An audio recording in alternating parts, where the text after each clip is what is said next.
begin our second part, I wanted to just kind of let you know that we have, when we planned this event, we wanted to get some diversity in perspectives we're doing, and so we have quite a bit of diversity. We have 2 academics, actually 3 academics, and then we have 2 practitioners. We're about ready to hear from Brian Warwick, who is principal at the investment counseling consulting firm of Radloff, Warwick, and Daly.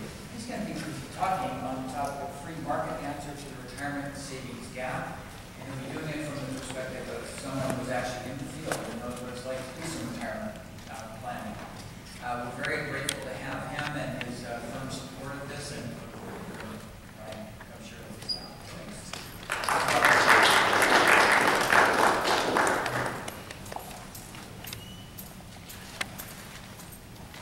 Thank you very much.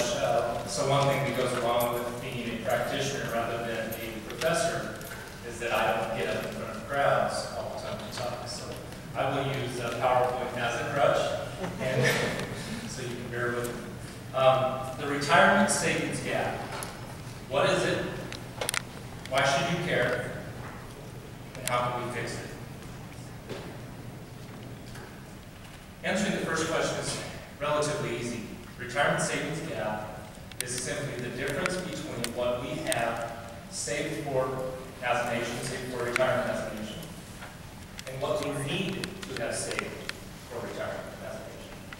Boston College estimates this to be somewhere around $6.5 trillion. Back to Pete's comment that he's updated his slide. Big numbers. Why should we care? I think for a couple of reasons. First of all, we should each care individually. This retirement savings gap has the real potential to impact our own retirements. If we don't save for and plan individually, then it will impact in a negative way our own retirement. And second, collectively, if we don't, the marketplace doesn't step up and address the retirement savings gap, then I believe the government will. And if the government comes into place, tries to solve the problem, we'll have more government intervention. We'll have higher taxes, and I believe we will have worse outcomes than if the marketplace, if individuals will proactively address this issue. Before I get into the third question of how we fix it, I think it's important to understand what retirement has looked like historically. So in the past generations have retired, and they've had Social Security, very steady stream of regular monthly income. Often in the past, more than a majority of people would have had a defined benefit pension. And so the combination of Social Security and a pension plan would have provided almost all, if not all, of a person's working wage. It would have almost replaced their income. And the 401k or other retirement savings would have really been just a supplement. So let's look at that as we come forward for future generations. Social Security in the 1950s, more than 16 workers were paying in for every one person receiving benefits. Today, 3 people are paying in for every person receiving benefits. And very soon we will find ourselves in a situation where only 2 people are paying into this system to provide benefits for one. It is simply unsustainable in its current state. The private pension system is really a similar story. There were over 100,000 plans in 1985. Today there are nearly 23,000 defined benefit pension plans across the country. Only 15 years ago, 90% of Fortune 100 companies had pension plans. Today that number is less than 1/3. And ironically, since the passage of the Pension Protection Act of 2006, 1/2 of pension plans that were in existence at that time have either terminated or frozen. So I believe it is an example of the unintended consequences of government interaction. Both of these systems, Social Security and the private pension system, are suffering from the same demographic reality. When these systems were put into place in the early 1900s. The average life expectancy was somewhere around 60 to 65 years old. So a family would retire, they would receive benefits for 3, 5, maybe even 10 years. They would pass away, the system would stop paying out benefits. And it was a sustainable system under that demographic reality. But today, if a couple retires at age 62, on average, one of those spouses will live to age 92. And so Social Security or a private pension can now expect to pay benefits for 30 or more years. And these systems were never designed to sustain those kind of cash flows for such a long period of time. And they're crumbling. So, modern retirement system, no pension. Social Security is increasingly unreliable for retirement income. And there is a heavy reliance upon the 401k plan or individual savings. So, really is a new paradigm. The old system, Social Security and pension, every decision, planning, the decision to participate, the decision of how much money to save, how to invest the money, and the consequences of those decisions were all on the shoulders of the organization. We have taken a 180-degree turn. Every one of those decisions today is squarely on the shoulders of the individual or the worker. And the trouble is that most individuals, most workers, have not been adequately prepared, they have not received education in order to make those decisions. And even worse, many people don't recognize that the system has changed to such a degree, and they don't realize that responsibility is now fully on their shoulders. The government actually does understand this. They come up with proposals and think about ways of solving this retirement crisis. This is not an exhaustive list by any means, but in a white paper in 2006, there was an idea put forward called the automatic IRA. And this proposal said any person working at a company that didn't sponsor a 401k plan could be automatically enrolled into an IRA or an individual retirement account.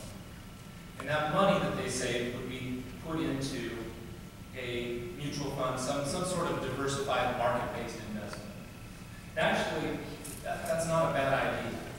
That will speak to some of the way we think that this problem can be solved. However, that was a white paper. When we see some legislative action based upon that idea, the first one we have seen is the California Secure Choice Program.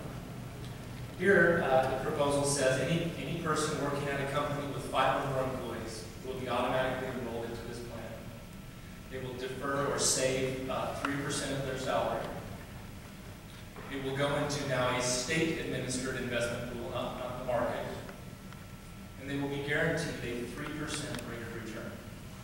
And so our trouble is that what starts out as a good idea, in practice begins to sound a lot like Social Security. Begins to look a lot like the programs that have already shown to have failed. 3% is not enough to have saved, and a 3% rate of return is simply not enough to make a positive impact upon the retirement savings crisis. We think that the marketplace or the free market can come up with a better answer. That answer would be better, more appropriately designed 401k plans.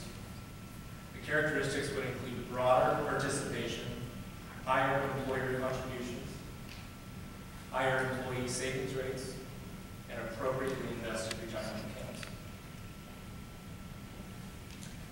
Before we dive into how we would actually, in practice, do that, it's important for us to step back and understand the people that are being served by these 401k plans, the workers.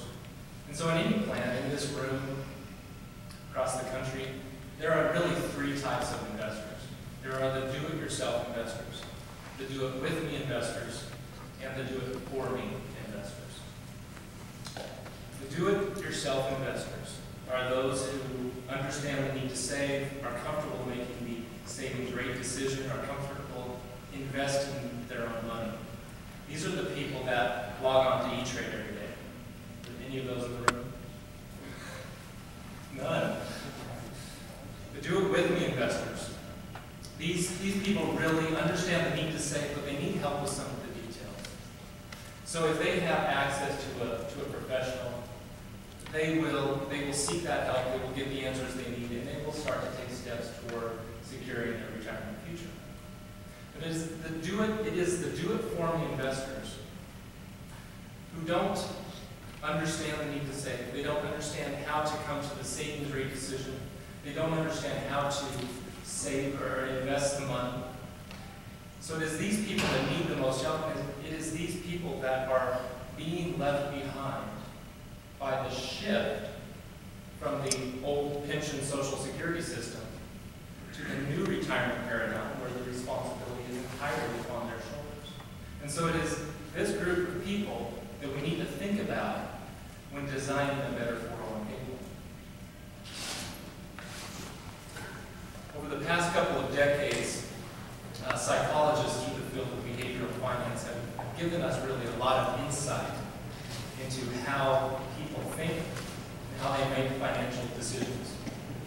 So these 5 items here are really behavioral hurdles that cause this, mainly this group of do-it-for-me investors to consistently make poor financial decisions. Why? And so why is this happening? Well, we understand human nature. First, pain aversion. If we're given a task, and we're going to get a reward for that task, but the task involves some pain, human nature dislikes the pain associated with that task far more than we enjoy the benefit we will get from doing the task. And so we sometimes won't act at all, we won't do the task. Hyperbolic discounting is a really fancy way of saying that we like immediate gratification. Okay, so to a large degree, we like a benefit today over a benefit in the future. Regret aversion. If we're given an important decision, we have a choice to make. We fear making a mistake far more than we enjoy the reward from making the right choice. So we do nothing.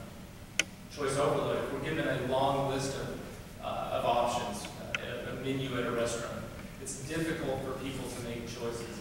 It's difficult to choose from a bunch of options. And so we go with the default, or again, we do nothing. And then status quo bias, we can all probably relate to some degree. Human nature simply doesn't like change. We just want things to remain the way they are.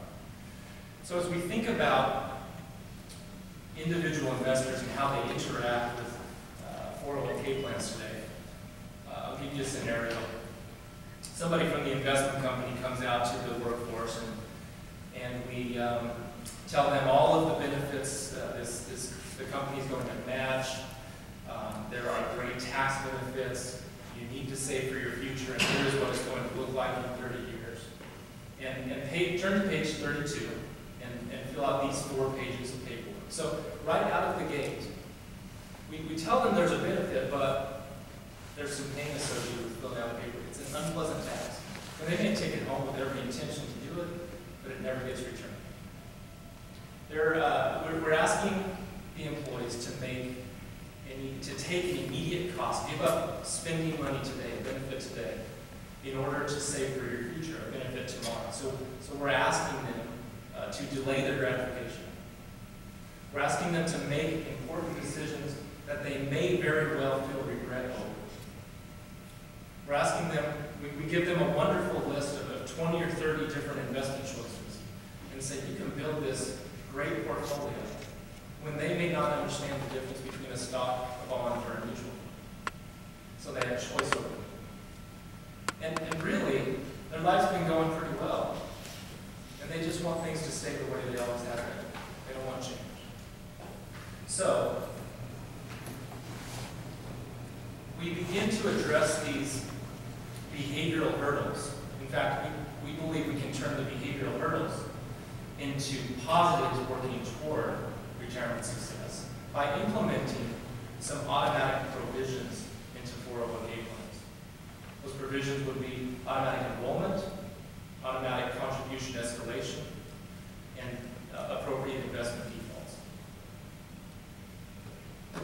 first one, automatic enrollment. When a worker becomes eligible in a 401k plan, they would be automatically enrolled into the plan at a specified savings rate that the employer would have determined. We have found in practice, and studies have shown, that the vast majority of people accept this, and only about 10% will choose to not save.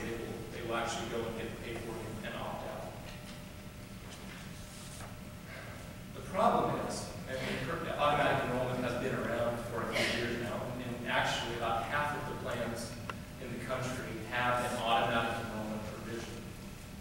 But the most common savings rate is 3%. Most people are automatically enrolled at 3%. And we don't believe that a 3% savings rate is going to get people to where they need to be for retirement success. We don't believe that that is the answer to solve the retirement savings gap.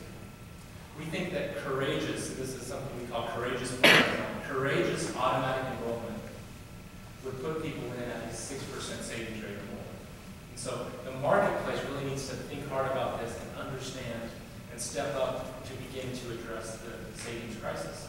And studies, again, have shown that there is not a marked difference between the opt-out rates if you start people at 3% or start them at 6%.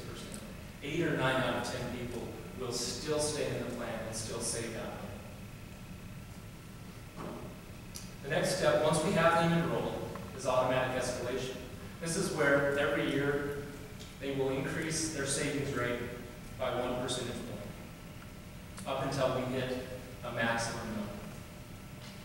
Another way of looking at this is called Save More Tomorrow. This is where there becomes a little bit of voluntary effort on the part of the participant. But the idea behind Save More Tomorrow is that somebody can commit today to saving more next year.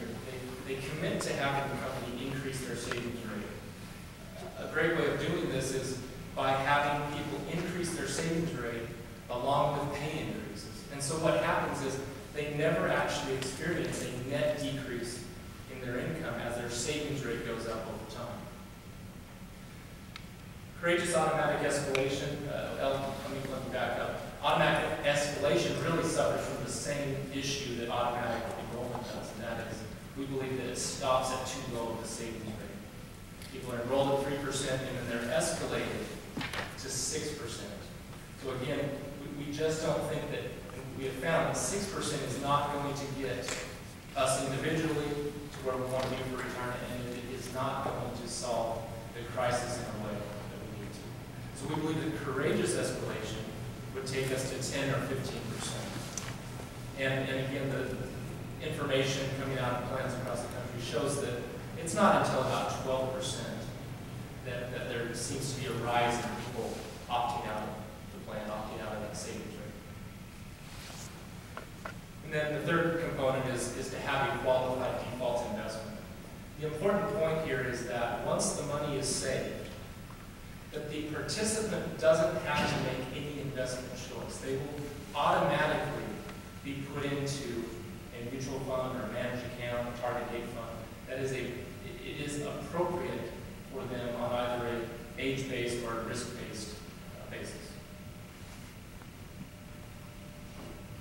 So what have we done? We've taken these behavioral hurdles that are preventing people today from even participating in plans and certainly preventing them from achieving retirement success. And I believe through this plan, these simple automatic changes, we will turn those on their head. So the first thing is, people are automatically enrolled. They don't have to fill out any paperwork. So there's no pain aversion. In fact, the pain aversion comes in when they walk down to the HR department and ask for a form to fill out to say, I don't want to save.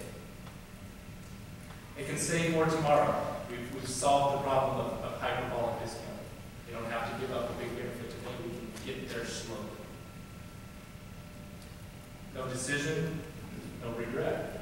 In fact, again, the regret comes if they walk down, ask for the form, and opt out of the process. There's no choice overload because we haven't asked them to build a portfolio. We've told them we will invest it appropriately in a qualified default investment. status quo is now to invest. The peers are doing it. There's an inertia working throughout the company. We've seen savings rates increase and participation rates increase, participation up to 90–95%. The default becomes retirement success. The ultimate results are higher participation rates, higher savings rates, more appropriate investment decisions, better retirement outcomes, and a healthier society, not crumbling beneath the weight of a retirement crisis. Thank you.